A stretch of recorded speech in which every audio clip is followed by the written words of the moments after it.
Hello बच्चों, let's take the question and the question says cork is formed from. cork किससे बनता है? We have four option here. First phallogen, second vascular cambium, third phloem, fourth xylem. इस question के लिए हमारा की concept है,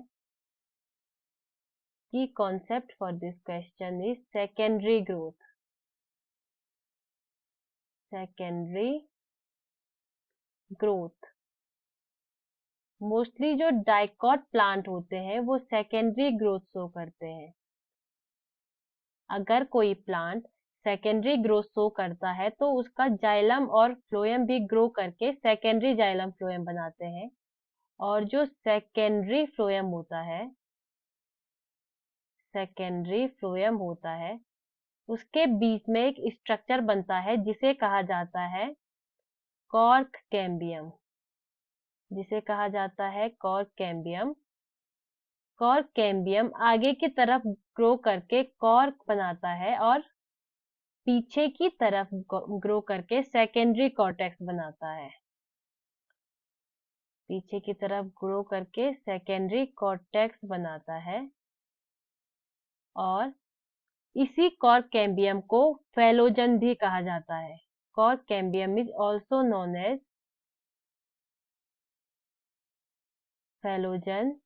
और कॉर्क को फैलन के नाम से भी जाना जाता है. कॉर्क को फैलन के नाम से जाना जाता है और सेकेंडरी कॉर्टेक्स को फेलोडर. फेलोडर. जो वेस्कुलर कैम्बियम होता है, vascular cambium is present between primary xylem and primary phloem. Vascular cambium present होता है in between, present between primary xylem and phloem. Primary xylem and primary phloem and phloem. और जो xylem और phloem होते हैं, xylem and phloem are vascular conducting tissue. Xylem and phloem are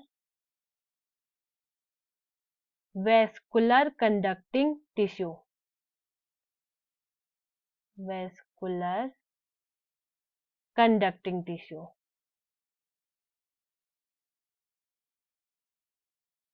conducting tissue.